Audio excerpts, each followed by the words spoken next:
He didn't go to her apartment for love. He went because she had the ledger, and Gabriel didn't trust loose ends. 2 days before a wedding that would merge 2 syndicates, his notoriously punctual assistant vanished. When he finally kicked in the rotting wood of her front door, expecting betrayal, the metallic scent of copper stopped him dead. What he found in that suffocating, blood-stained room didn't just break his meticulously ordered world apart. It made him call off the wedding entirely. The chalk scratched against the wool blend of Gabriel's trousers, a dry, irritating sound that vibrated straight through to his skin. He stood perfectly still on the velvet-covered pedestal, staring straight ahead into the gilded mirror. The reflection staring back at him belonged to a man who had successfully sanitized his own brutality. The suit was charcoal, cut close to the ribs to hide the bulk of the leather shoulder holster he refused to take off, even for fittings. "Don't breathe so heavily, Gabriel," Sloane murmured from the plush leather sofa behind him. She didn't look up from her phone. Her thumbs tapped rhythmically against the glass screen, firing off demands to people whose names she wouldn't bother to remember. "Bianchi needs the break over the shoe to be perfect. You're shifting." Gabriel didn't reply. He rolled his jaw, feeling the familiar, dull ache of a tension headache blooming at the base of his skull. The air in the boutique was thick with the scent of lavender oil and stale money. It was suffocating. "The hydrangeas," Sloane said, finally looking up. Her blonde hair was pulled back into a severe, sleek knot. She was beautiful in the way a freshly forged blade was beautiful, sharp, cold, and entirely unyielding. "My mother thinks they look too funereal. I told her we are merging the Kensington distribution lines with the Romano ports. We aren't throwing a carnival. White, silver, black. That's the palette." "Whatever you want, Sloane," Gabriel said, his voice flat. It was a transaction, a contract sealed in imported silk and 300 guests. He didn't love her. She didn't love him. They understood each other perfectly, which was exactly why the arrangement was supposed to work. But as Bianchi pinned the cuff, driving a silver needle through the fabric with a practiced flick of his wrist, Gabriel's focus drifted. He looked at the empty space beside the changing screen. Nora wasn't there. Nora Quinn had been his assistant for 4 years. She was the buffer between his violent, chaotic reality and the sterile corporate front he maintained. She knew how he took his coffee, black, burning hot, and she knew exactly how much cash to slip to the beat cops in the Harbour District to keep them looking the other way. She was a ghost in the machine, a woman of unremarkable height, practical shoes, and an unnerving lack of intimidation. When the Kensington enforcers had crowded his office last month, posturing and throwing their weight around, Nora had simply walked through the middle of them, carrying a stack of files, and politely asked a man twice her size to move his foot so she could vacuum the rug. She was always there, until 48 hours ago. Gabriel stepped off the pedestal. "Signore Romano," Bianchi protested, his hands fluttering. "The jacket." "We're done," Gabriel said, shrugging off the unfinished coat and tossing it over a velvet chair. Sloane finally put her phone down, her perfectly arched eyebrows drawing together in a sharp line of irritation. "Gabriel, what are you doing? The wedding is in 2 days. The photographer needs the final."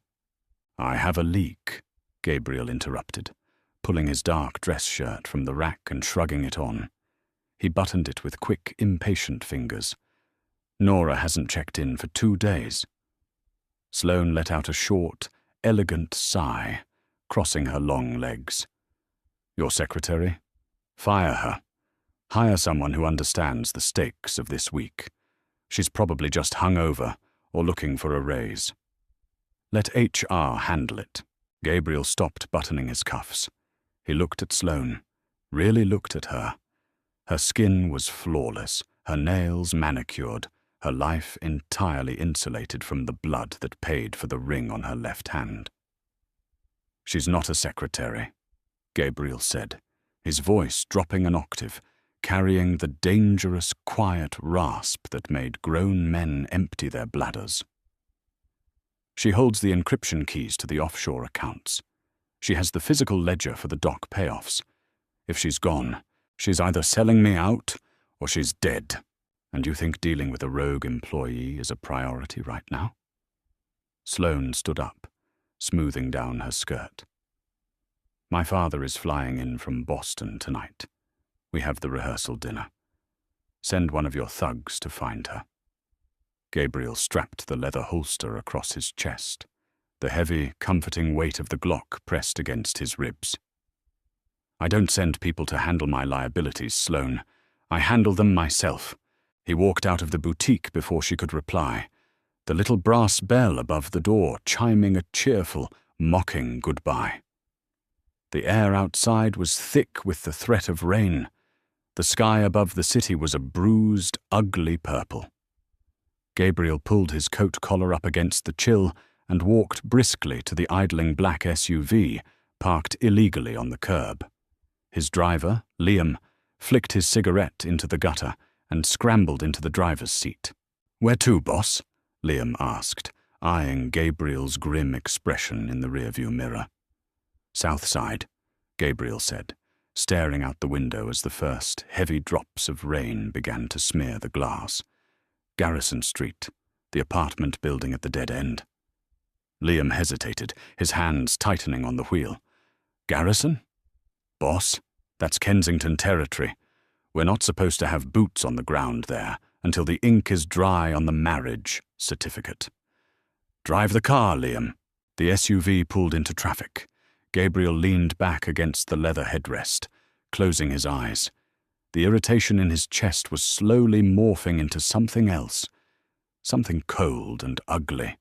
He paid Nora a salary that should have secured her a high-rise downtown, with a doorman and secure parking. When he had demanded her home address from his head of security an hour ago, he had stared at the text message in disbelief. Garrison Street was a decaying artery of the city, choked with condemned buildings and desperate people. It was the kind of place where streetlights were shot out for privacy, and the police only came to collect bodies. Why was she living there? What kind of game was she playing? He thought back to the last time he saw her. Tuesday evening. The office was empty.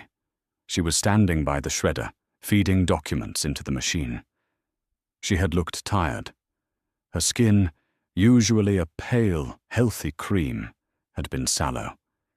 He had noticed a bruise on her jawline, partially covered by poorly matched concealer. When he asked her about it, she had offered a dry, flat smile and blamed an open cabinet door. He had accepted the lie because it was convenient, because he had a wedding to plan. Gabriel opened his eyes, feeling a sudden, sharp twist of self-disgust. He had ignored the warning signs. If she had taken the ledger to the Kensingtons to derail the merger, he would have to kill her. The thought sat heavy in his stomach, a leaden weight that tasted like ash. He didn't want to kill Nora. He wanted to shake her. He wanted to demand why she had disrupted his perfectly ordered life. The city shifted around them as they drove. The glass and steel towers of the financial district gave way to the crumbling brick and rusted iron of the industrial sector. The rain fell harder now, a steady, rhythmic drumming against the roof of the SUV. The streets narrowed, littered with overflowing dumpsters and broken glass that crunched beneath the heavy tires. "Pull over here," Gabriel ordered, as they approached a row of 4-story brick buildings that looked like they were slouching against one another for support. "I should come with you," Liam offered, putting the car in park and reaching for the door handle. "Stay with the car. Keep the engine running." Gabriel stepped out into the rain. The cold water immediately soaked through the shoulders of his coat. He didn't run. He walked with deliberate, heavy steps toward the entrance of the building. There was no buzzer. The glass in the front door had been smashed out, and temporarily patched with a sheet of warped plywood. He pushed the door open. The hinges screamed in protest. The stench hit him the second he crossed the threshold. It was a suffocating cocktail of boiled cabbage, stale cigarette smoke, and the sharp, chemical tang of bleach trying and failing to mask the scent of cat urine. The hallway was narrow, the walls painted a sickly, institutional green that was peeling away in long, dry strips. A single fluorescent tube flickered on the ceiling, buzzing like an angry hornet. Gabriel's hand instinctively brushed against the lapel of his coat, feeling the hard outline of his gun. He moved silently up the stairs. The wooden steps groaned in protest under his weight. He passed the second floor, then the third. The sounds of life bled through the thin walls, a baby crying relentlessly, the muffled, tinny dialogue of a game show on a cheap television, an argument in a language he didn't recognize. It was a world of survival, raw and unpolished, the exact opposite of the world he had just left, the exact opposite of Sloane. He reached the 4th floor, apartment 4B. The door was heavy, solid oak that looked out of place in the dilapidated building, though the wood was deeply scratched near the lock. Gabriel reached out, turning the brass knob. It didn't catch. The latch was completely broken, the metal casing splintered. He pushed the door open, drawing his weapon in one fluid, practiced motion. He stepped inside, sweeping the room with the barrel of the gun. The apartment was freezing. It was colder inside than it was out in the rain. There was no heat. Gabriel stood in the entryway, blinking against the gloom. The shades were pulled down over the single window, casting the room in a heavy, grey twilight. He lowered the gun slightly, his brow furrowing. There was no furniture. None. The living room was an empty expanse of scuffed hardwood floor. No couch, no television, no rugs. The only object in the room was a cheap folding table pushed against the far wall. On it sat a bulky, outdated laptop, a stack of heavily encrypted external hard drives, and a neat, meticulously organized row of manila folders. His folders, the syndicate's business. Where was her life? Where was the money he paid her? "Nora!" he called out. His voice sounded too loud in the hollow space, harsh and intrusive. No answer, only the sound of the rain lashing against the glass. Gabriel moved further into the apartment. He checked the tiny galley kitchen. The refrigerator was unplugged, the door hanging open to reveal empty wire shelves. The sink was dry. He turned down the short hallway toward the bedroom and the bathroom. That's when he saw it, smears of dark, rusty brown on the linoleum floor. Not splatters, drags. The dragging marks of someone who couldn't lift their own weight, the metallic scent of copper, sharp and heavy, cut through the damp cold of the apartment. Gabriel's pulse kicked against his throat. He followed the trail. It led to the half-open bathroom door. He pushed the door wide. The hinges didn't creak. Nora was sitting on the floor, wedged in the narrow space between the chipped porcelain bathtub and the toilet. She was illuminated by a single, bare bulb hanging from a wire above the sink. She wasn't dead, but she looked like she was trying to be. She was wearing an oversized grey t-shirt, completely soaked through with sweat and dark, blossoming stains of blood. Her bare legs were splayed out in front of her. A thick, bloody towel was wadded up and pressed hard against her left thigh. Her head lolled to the side against the bathtub.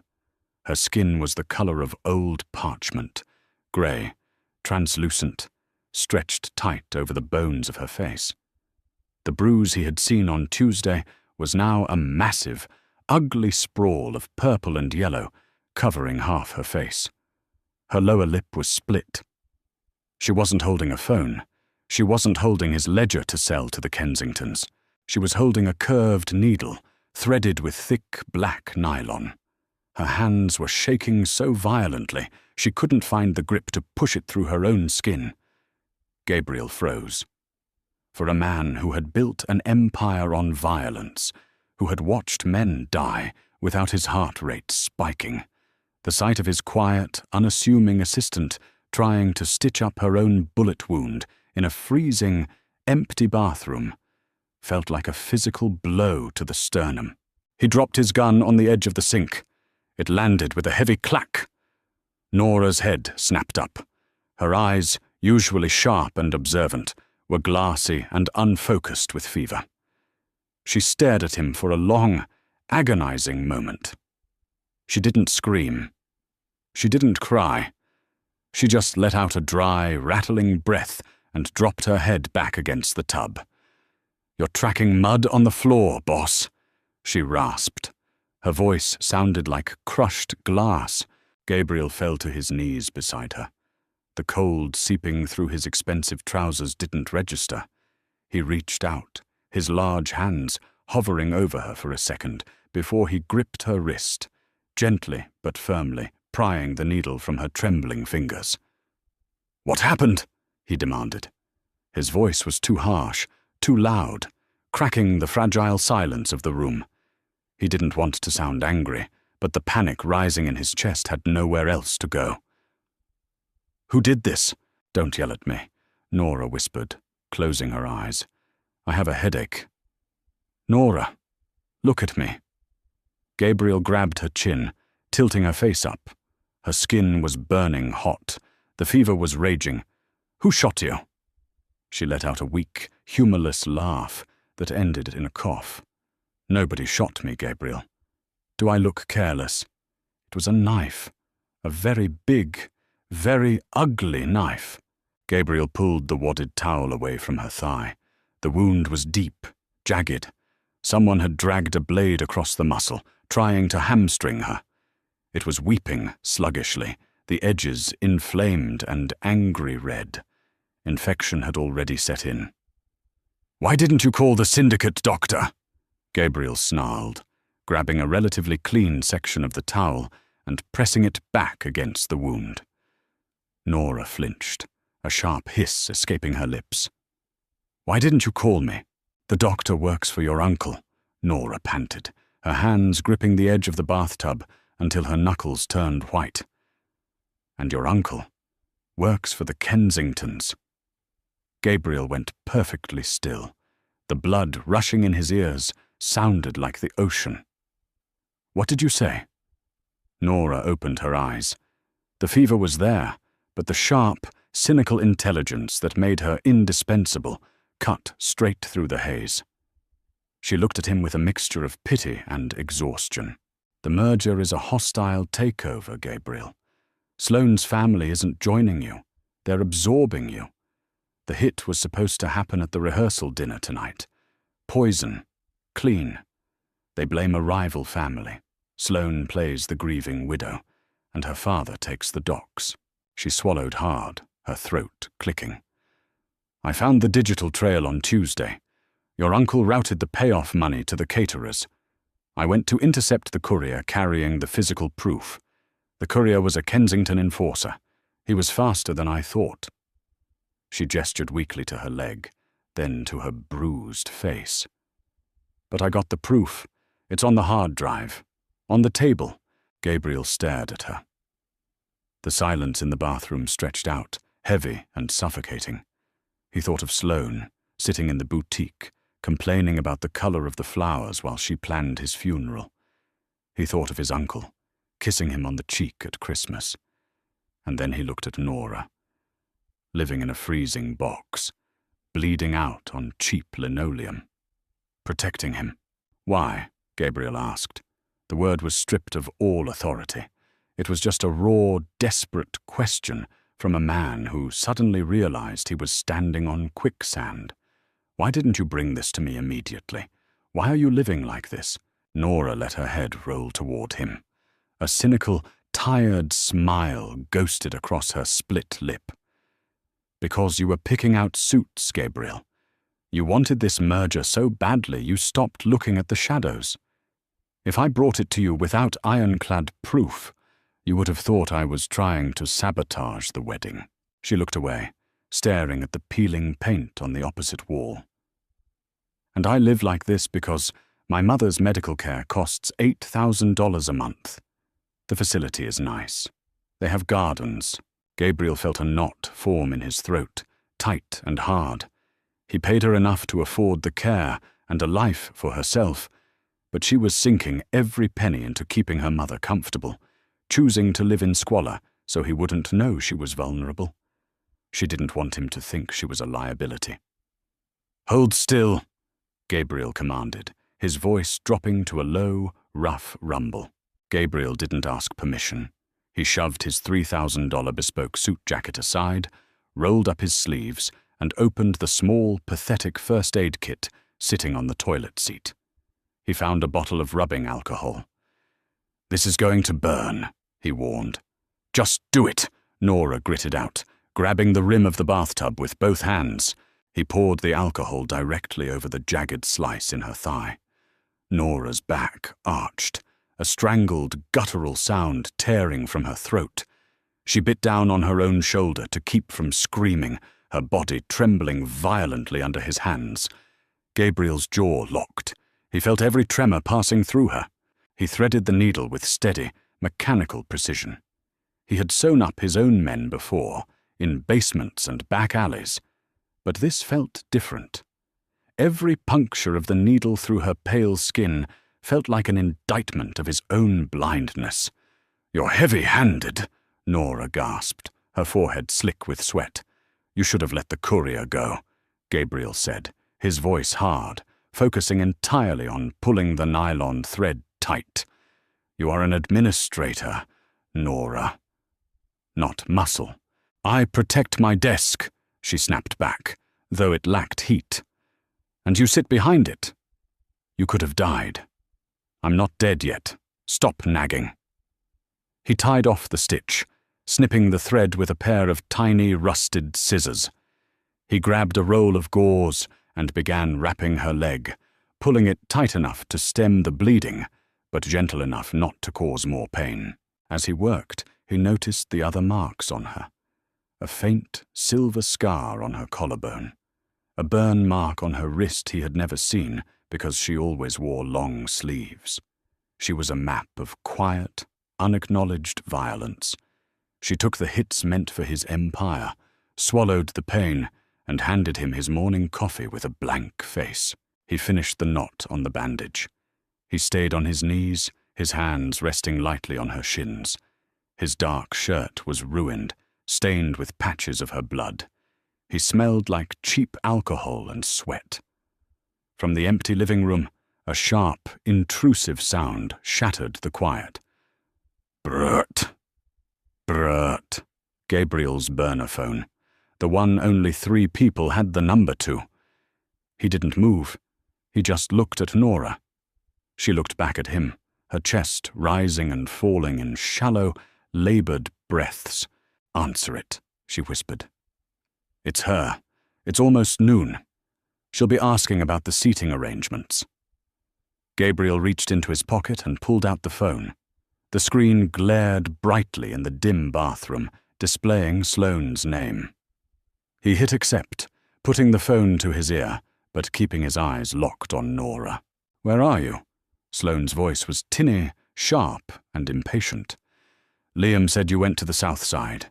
Gabriel, the caterer is threatening to walk if we don't finalize the truffle risotto versus the wild mushroom." Gabriel stared at the blood on his hands. It was sticky, drying into the creases of his knuckles. He thought of his uncle. He thought of the poison. "Sloane," Gabriel said. His voice was terrifyingly calm. It was the voice he used right before a room caught fire. "What? And don't use that tone with me. I am trying to hold this event together while you chase a runaway secretary." "Listen to me carefully," Gabriel said, watching Nora's heavy eyelids flutter as the fever pulled at her. "There is no risotto. There is no rehearsal dinner. The wedding is cancelled." Silence on the other end of the line. A long, stretching void. "Excuse me?" Sloane finally hissed, the facade cracking. "You cannot cancel this wedding, Gabriel. Do you understand what my father will do? This is a merger." "It's a hostile takeover," Gabriel corrected softly.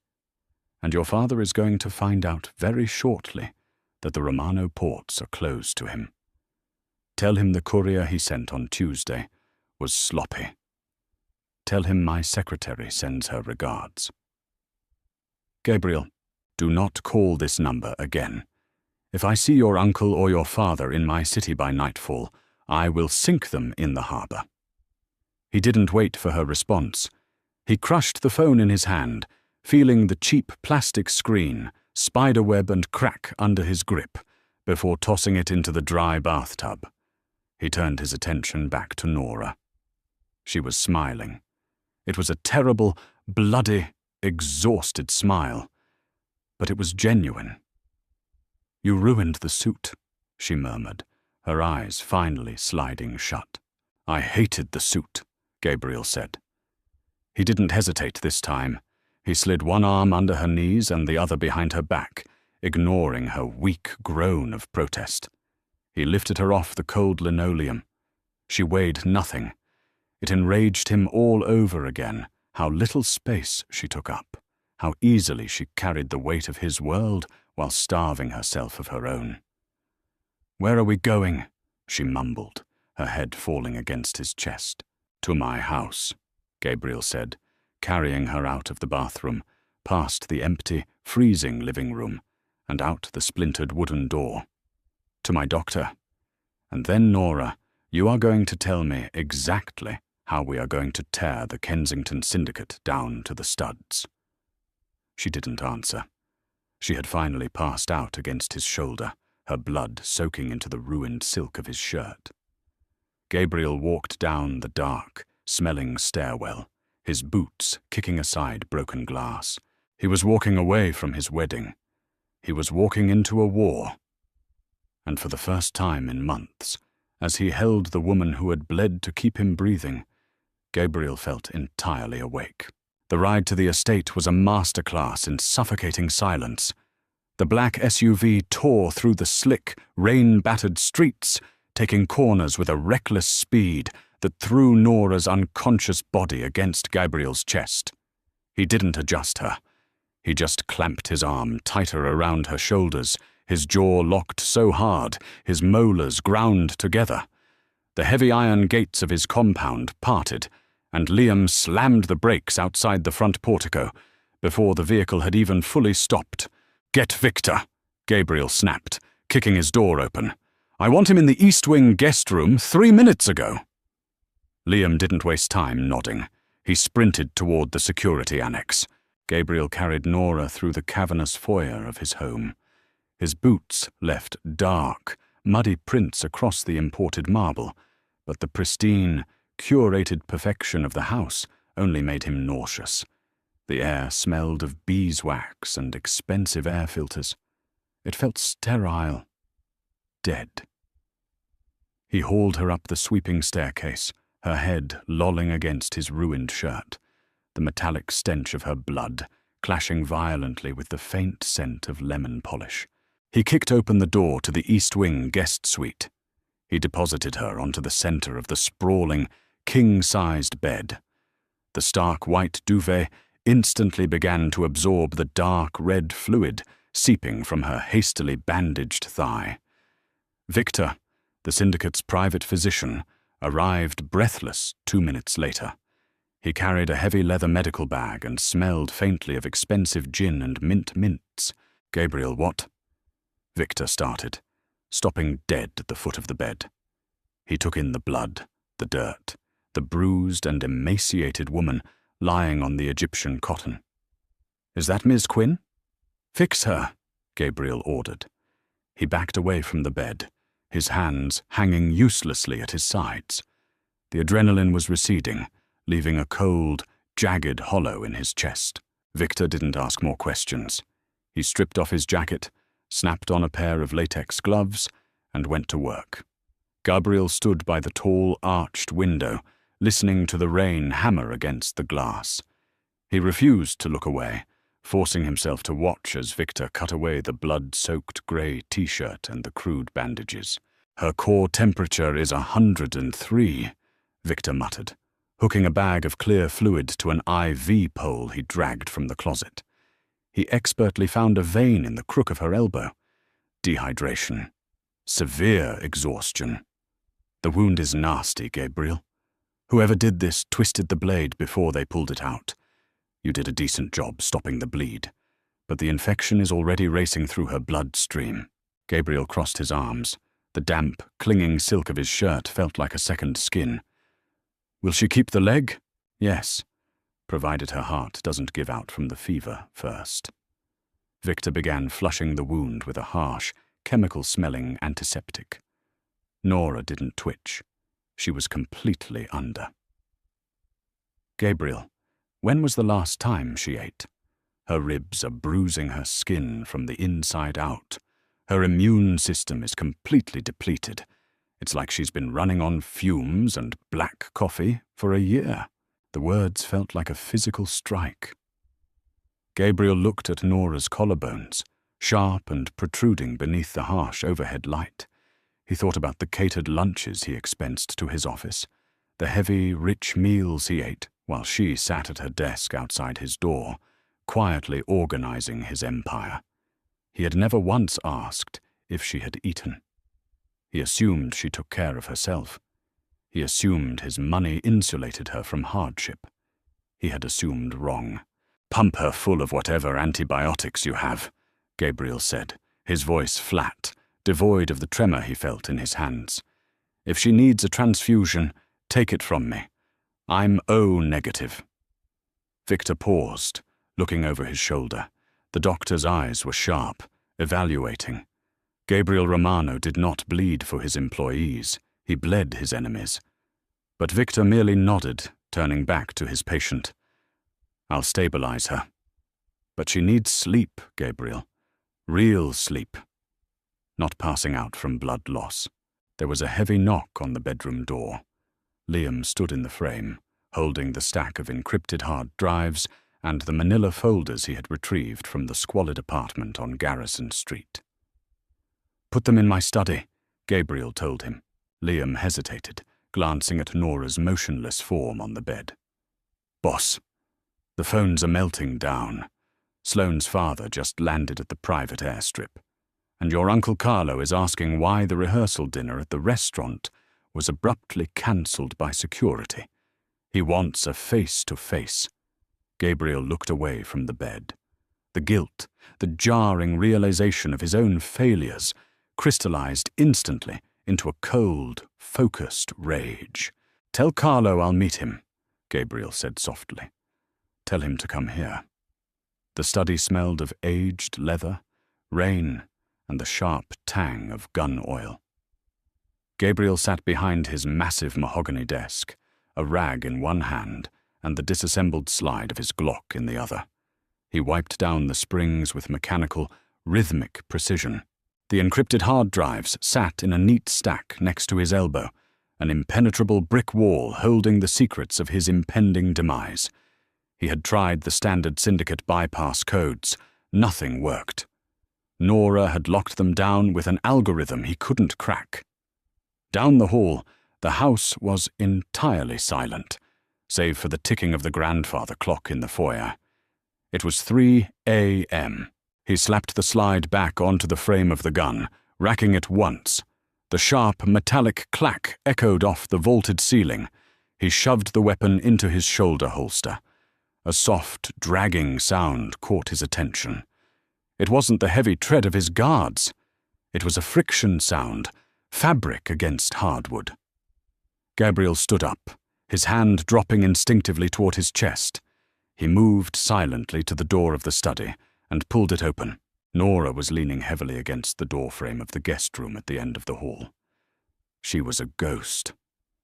She wore one of Gabriel's oversized black button-down shirts, which Victor had clearly found in his closet and put on her after cleaning her up. It fell to her mid-thigh, swimming on her frail frame. Her left leg was heavily bandaged, a thick brace locking her knee straight. Her right hand gripped the aluminum pole of the IV stand, using it as a makeshift crutch. She looked absolutely wrecked. Her face was a mottled canvas of purples and sickly yellows, her hair a damp, tangled mess against her neck. But her eyes, staring down the long, shadowed hallway at him, were violently awake. "Get back in bed," Gabriel ordered. His voice was a low rumble, carrying across the polished floors. Nora didn't listen. She never really did, he realized. She just managed his demands in a way that made him think he was in control. She took a step forward, dragging her stiff leg, the wheels of the IV pole squeaking softly. Gabriel swore under his breath and closed the distance in 5 long strides. He stopped right in front of her, his hands hovering, unsure where to grab her that wouldn't cause her pain. "I said get back in bed, Nora. You're bleeding through the dressing." "I heard cars," she rasped. Her voice was thin, completely ruined by dehydration. "Gravel crunching. You sent Liam out." "Liam is pulling the guards from the harbor and redirecting them to the perimeter of this estate. Now, bed." "You can't read the drives," she said, ignoring his command entirely. She leaned her weight onto the IV pole, her knuckles white. She tilted her head back to look up at him. "You don't have the encryption key. You're flying blind, Gabriel." He stared down at her. The scent of Victor's sharp antiseptic lingered on her skin, mixed with a faint, underlying smell that was purely her, something like dry paper and rain. "I can handle my uncle and the Kensingtons without a spreadsheet." "No, you can't," Nora fired back, a spark of genuine irritation finally breaking through her exhaustion. Carlo didn't just route the caterers' money, he gave them the layout of the South Armory. He gave them the shift rotations for your personal detail. If you go to war tonight without knowing exactly what he sold them, they will slaughter your men. Her chest heaved, the effort of speaking draining the little color she had left in her face. She swayed dangerously on her good leg. Gabriel caught her by the waist. His large hand splayed flat across the soft cotton of his shirt, pulling her flush against his chest. She gasped, a short, sharp intake of breath, her hands flying up to grip his forearms. For a second, neither of them moved. The physical contact was jarring. For 4 years, they had existed in a sterile, professional orbit, never touching, never crossing the line of the desk. Now, she was pressed against him, burning with fever, her heart hammering against his ribs like a trapped bird. She felt impossibly small, yet she was holding the entire weight of his survival in her bruised head. "Let me go," she muttered, looking down at his chest, refusing to meet his eyes. "You're going to fall." "I'm going to the study," she corrected, her voice tight with a strange defensive panic. "I need my laptop." "You need a hospital." Gabriel shifted his grip, fully intending to pick her up again. Nora's hands tightened on his arms, her short nails digging into his skin. "Gabriel, please." The word stopped him. She never said please. She organized, she executed, she informed, she didn't beg. He finally looked at her face, really looked at the raw, unfiltered terror pooling in her dark eyes. It wasn't fear of the Kensingtons. It was fear of being useless. She had starved herself and lived in squalor to prove she could handle her burdens alone. Being helpless, being carried, it terrified her more than a bullet. He slowly released his grip on her waist, though he kept his hands close. 1 hour, Gabriel compromised, his voice dropping to a gravelly whisper. "You give me the keys, you show me the drops, and then I am sedating you myself." Nora offered a ragged, bloody smirk. "Deal." The heavy leather of Gabriel's desk chair swallowed her. He had wheeled it around to the front of the desk, refusing to let her walk the extra 5 feet behind it. He dragged a heavy wooden stool over for her injured leg, propping it up carefully. Nora didn't wait for him to finish hovering. She pulled the laptop toward her, her fingers flying across the keys. The movement was jerky, uncoordinated from the fever and the lingering effects of whatever painkillers Victor had pumped into her IV, but her muscle memory was flawless. Gabriel stood directly behind her chair, his hands resting on the high leather back. He watched the screen boot up, watched lines of code scroll past as she bypassed the first layer of security on the hard drive. "You're shaking," Gabriel observed quietly. "Caffeine withdrawal," Nora lied. Her teeth were chattering. Gabriel turned and walked to the small wet bar in the corner of the study. He poured a finger of aged whiskey into a crystal glass, walked back, and set it on the desk next to her trackpad. "Drink it. It'll open your blood vessels. Help with the chill." She eyed the amber liquid suspiciously, then picked it up with a trembling hand and threw it back in one gulp.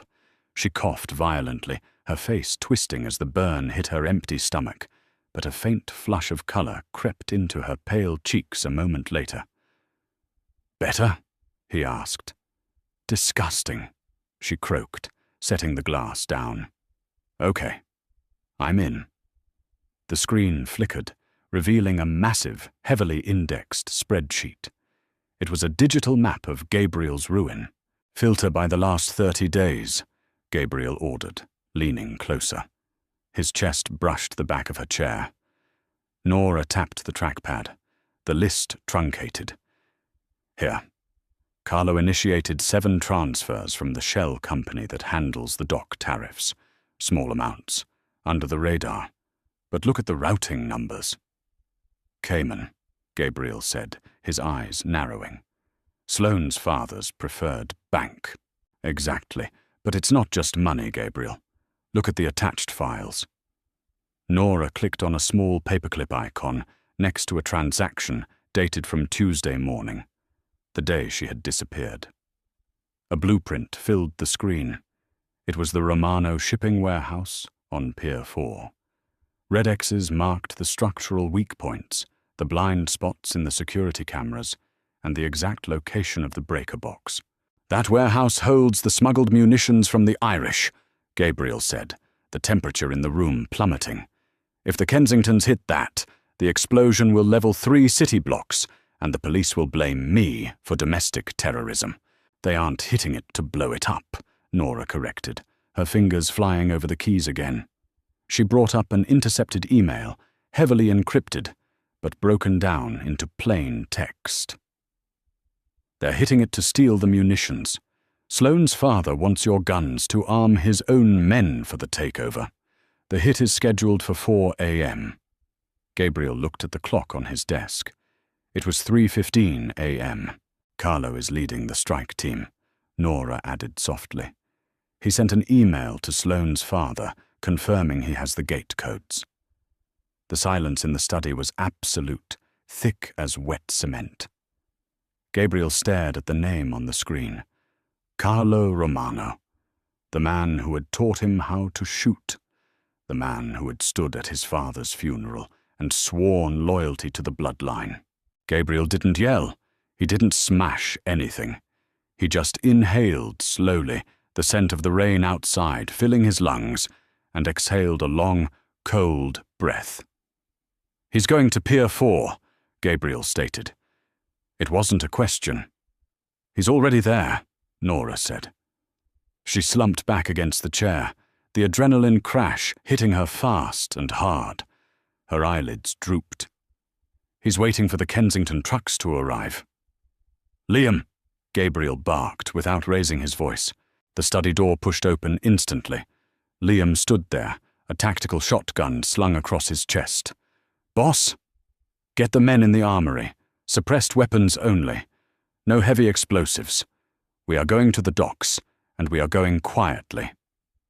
Gabriel stepped away from Nora's chair, his face a mask of absolute, chilling calm.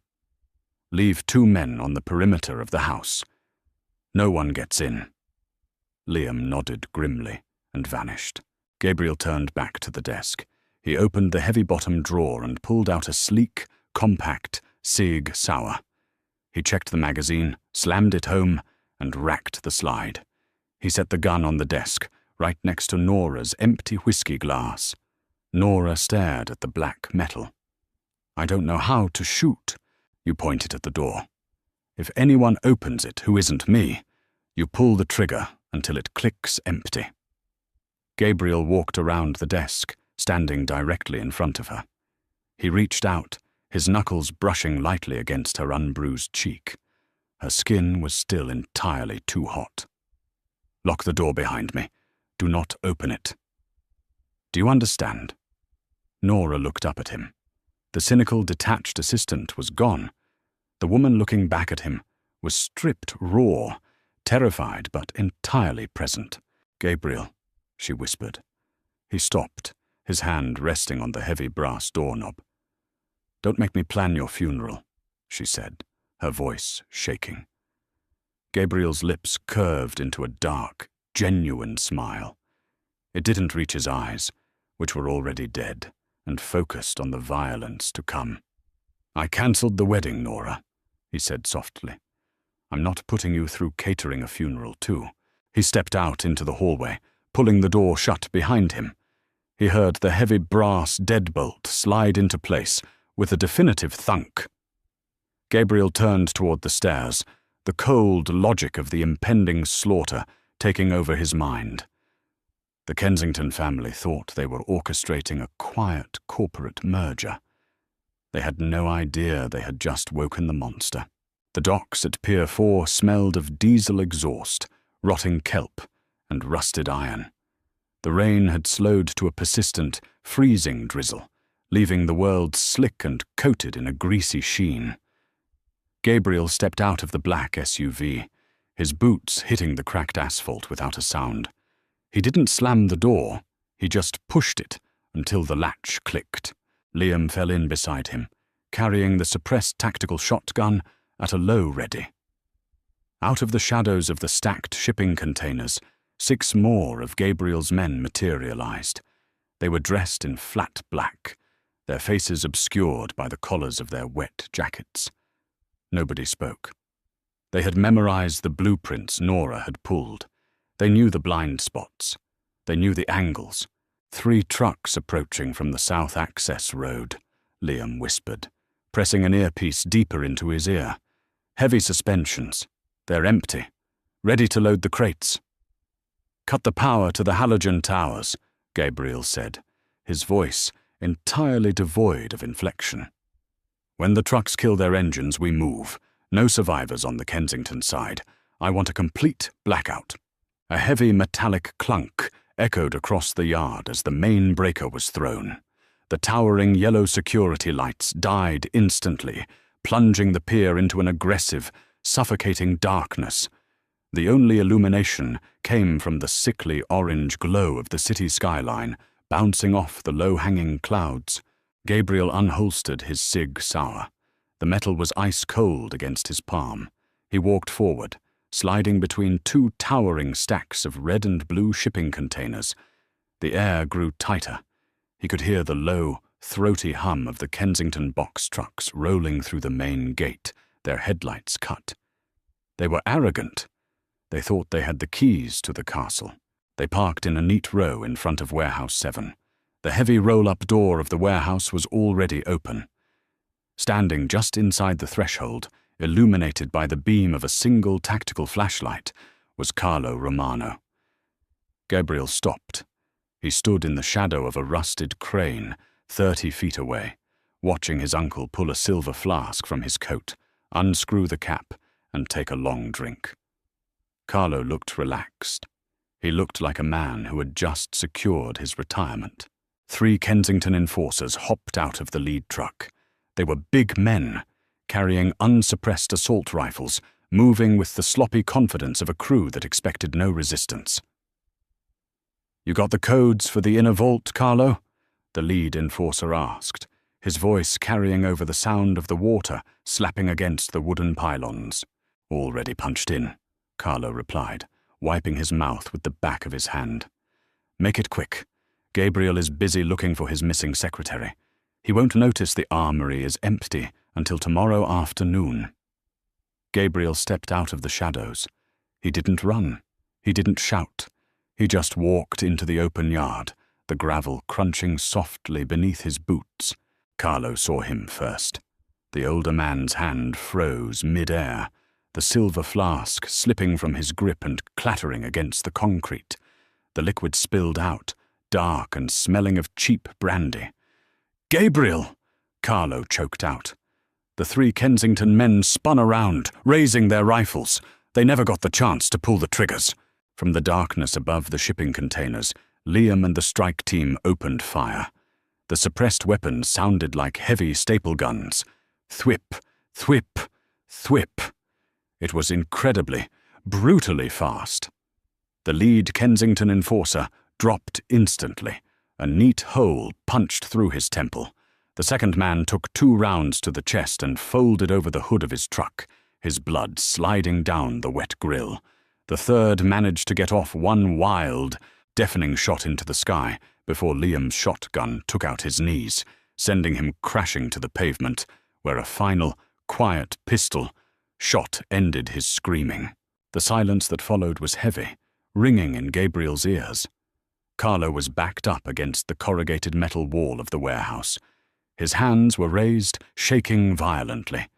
His eyes darted from the bodies of the Kensington men to Gabriel, who was still walking slowly toward him.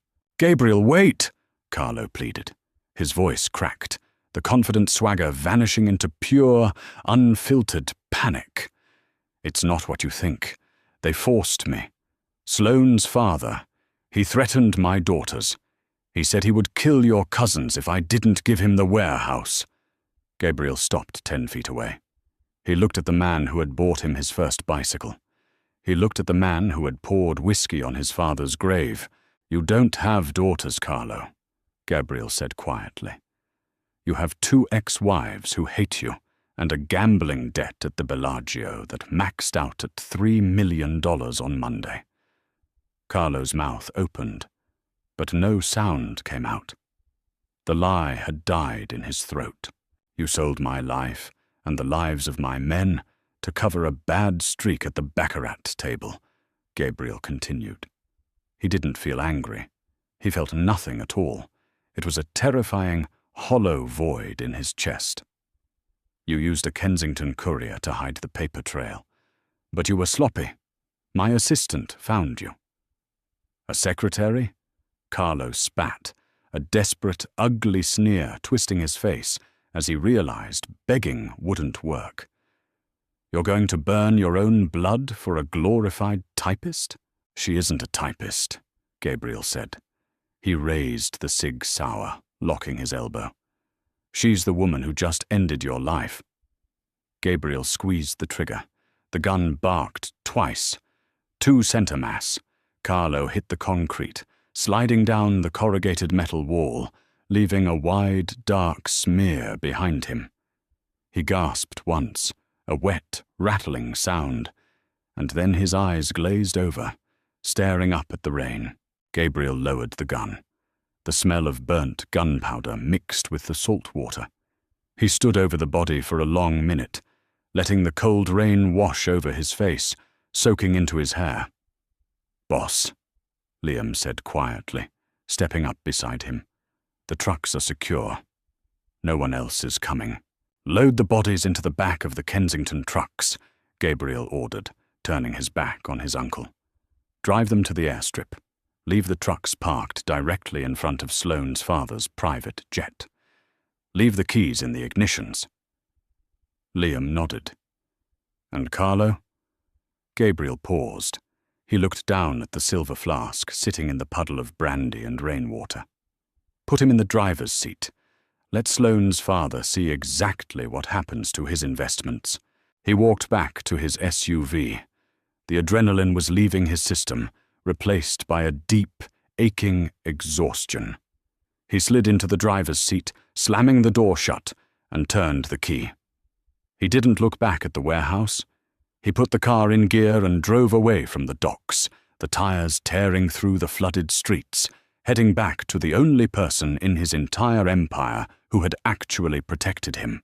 The drive back felt endless. Gabriel's hands gripped the leather wheel until his knuckles ached. His suit weighed heavily on his shoulders, reeking of damp wool, gunpowder, and the copper tang of blood. When he walked into the pristine, lemon-scented foyer of his estate, the luxury turned his stomach. The real world was the freezing bathroom on Garrison Street. He walked down the shadowed corridor to his study. The brass knob didn't turn. The deadbolt was thrown. He leaned his forehead against the cool wood, a tight knot forming in his throat. She had listened to him. "Nora," he said softly. A heavy wooden stool scraped across the floorboards inside. The deadbolt snicked back. The door cracked open, revealing Nora's dark, exhausted eye. The door swung wide. She was slumped against the frame, swallowed by his oversized black shirt. In her right hand, dangling toward the floor, was the Sig Sauer. Her finger rested flat outside the trigger guard, but her grip on the metal was white-knuckled. Gabriel stepped inside, kicking the door shut. He reached out, gently wrapping his large hand around the barrel of the gun, easing it from her rigid fingers. He engaged the safety and tossed it onto the sofa. "You didn't shoot me," Gabriel noted, his voice rough. "You knocked," Nora whispered, scanning his ruined shirt, the dark stains on his cuffs. "Did you?" "Carlo is dead. The Kensingtons leave tomorrow." Nora closed her eyes. The tension snapping in her shoulders took her balance with it. Her good leg buckled. Gabriel caught her mid-collapse, scooping her up against his chest. She didn't fight him. She just rested her bruised cheek against his damp shoulder, her breathing shallow. He carried her past the desk, ignoring the laptop screen still displaying his uncle's ruined empire, and walked straight into his private master suite. He bypassed the guest room entirely. The room was warm, heated by a stone fireplace. He laid her gently in the center of the massive bed. "I need to wash," Gabriel said, staring at his grease and blood-stained hands. "Don't move." "Can't feel my leg anyway," she murmured. In the ensuite, Gabriel turned the water on scalding hot. He scrubbed away the docks, the gunpowder, and his uncle's memory, watching pink-tinged water swirl down the marble drain. He stripped off his ruined suit and shirt, toweled off, and walked back in, wearing only his dark trousers. Nora was staring at the ceiling. Gabriel sat on the edge of the mattress. "Victor said you need sleep." "My brain won't shut off," she replied, rolling her head to look at his bare chest, the syndicate ink, the pale scars. "What happens tomorrow?" I explained the new terms of existence to Sloane's father. "Sloane was a strategic alliance," she said, her voice thin but stubborn. "If you cut the Kensingtons off, you lose 20% of your gross margin." Gabriel let out a harsh, disbelieving laugh. He leaned over, bracing his hands on the mattress beside her shoulders. The fever heat still radiated off her skin. "I just dismantled a hostile takeover, executed my own blood, and carried you out of a slum. And you are quoting gross margins at me. Someone has to keep the books balanced." "I was blind without you," he corrected softly. The professional distance they had meticulously maintained for 4 years vanished. He brushed his thumb gently against her jawline. "Your mother's facility is fully funded through my private trust. The apartment on Garrison Street is done. Liam is packing your things, and then he's burning that building to the ground." Nora's lips parted. "You can't just mandate my life." "I just did." He leaned closer, smelling the sharp antiseptic on her skin. "You bled for me. You are never going back to a desk outside my door. You are staying in this room." She swallowed hard. "I'm your assistant." "No," Gabriel whispered, the desperate need in his chest settling into a cold, possessive certainty. "You're my partner. And if anyone ever looks at you sideways again, I will tear their eyes out." Nora looked at the man who had orchestrated a slaughter, looking at her as if she anchored him to the earth. She let out a long, slow breath, the pragmatic walls finally falling away. "I prefer wild mushroom over the truffle risotto anyway," she mumbled, her heavy eyelids sliding shut. Gabriel's chest hitched with a genuine, quiet laugh. He pulled the dark linen sheets over her shoulders. He didn't leave. He lay down on top of the covers beside her, watching the shadows dance on the ceiling, listening to her breathe. The sunlight cut through the tall windows of the master suite like a physical blade, bright and uncompromising. Gabriel was already awake. He stood by the window, wearing a fresh white shirt, the sleeves rolled up to his elbows, a cup of black coffee in one hand, and a newly activated burner phone in the other. It was 8 a.m. The phone vibrated against his palm. The caller ID was a Boston area code. Gabriel took a slow sip of his coffee. The bitter heat coated his tongue. He hit accept and brought the phone to his ear. "Gabriel," Richard Kensington's voice boomed through the speaker. It wasn't the smooth, arrogant tone of a patriarch planning a hostile takeover. It was tight. It was the sound of a man who had just looked into the back of a box truck and seen his own mortality. "What have you done?"